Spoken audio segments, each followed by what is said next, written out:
Imagine surviving a bite from South America's deadliest snake, only to have an otherworldly encounter that completely transforms your life. That's exactly what happened to a White House Medical Unit physician associate during what should have been a routine expedition in the Amazon covering Malia Obama. You know what fascinates me most about this story? It's not just about survival. It's about what happened in those moments between life and death. The setting itself is incredibly dramatic. Colonel James Jones was deep in the Amazon at dusk, when the jungle transforms into this completely different world.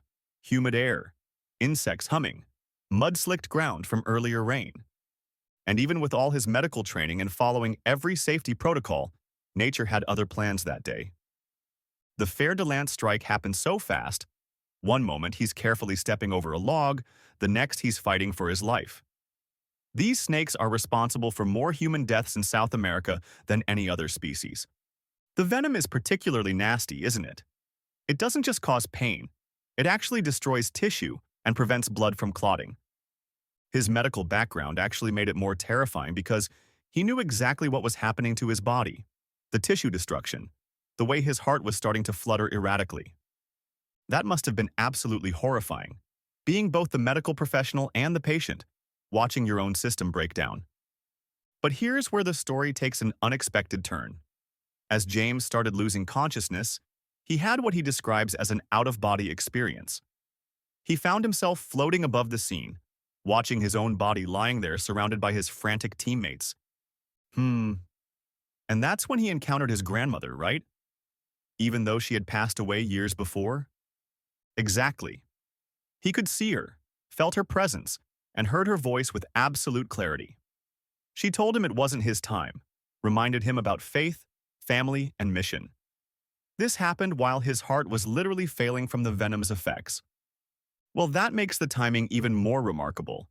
She appeared right when he was closest to death. The rescue itself was incredibly dramatic.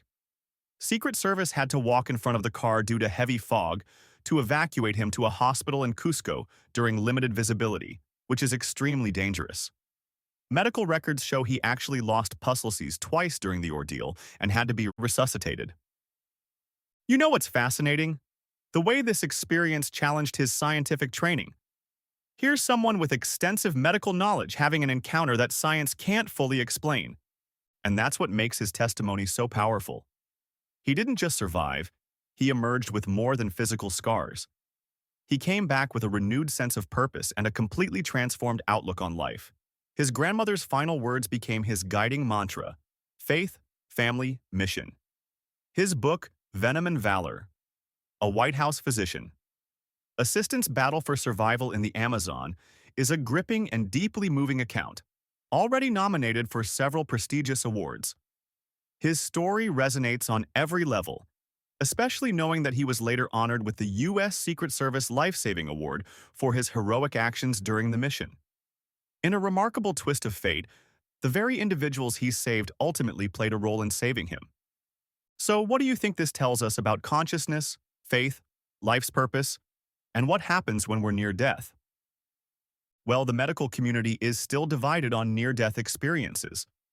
Some suggest they're hallucinations caused by a dying brain, but others point to the consistency of these experiences across cultures and the lasting positive changes they often bring.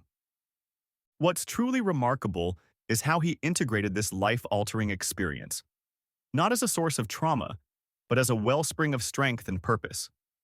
Rather than being defined by the ordeal, he used it to fuel a distinguished career.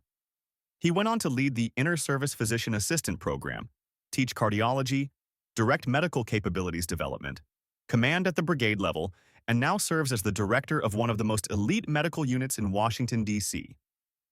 And that might be the most powerful lesson from this story: how our darkest moments can lead to profound transformation.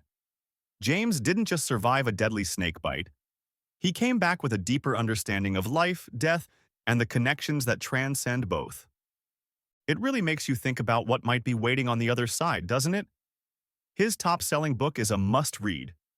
You can learn more about this book at www.jamesjonespa.com.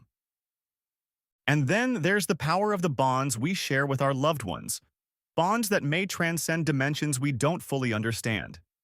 Even as medical science advances, experiences like James's remind us that there is still so much mystery surrounding the human spirit. His journey has touched countless lives, not just because of what he endured, but because of how he responded, with unwavering optimism, deep faith, and an extraordinary gift for storytelling.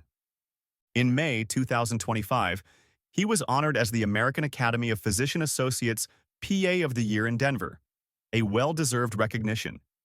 Yet those who know him best, his staff and patients, consistently describe him as humble, empathetic, and compassionate.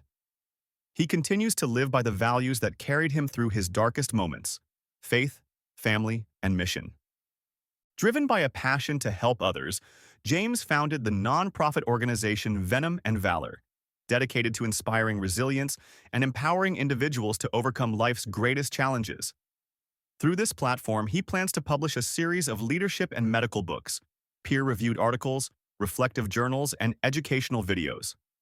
His goal is to strengthen the physician associate profession and ensure it evolves to better serve communities, military service members, their families, and retirees, individuals who deserve nothing less than world-class healthcare. His message is clear and powerful. With faith, purpose, and compassion, we can all rise above adversity and become something greater.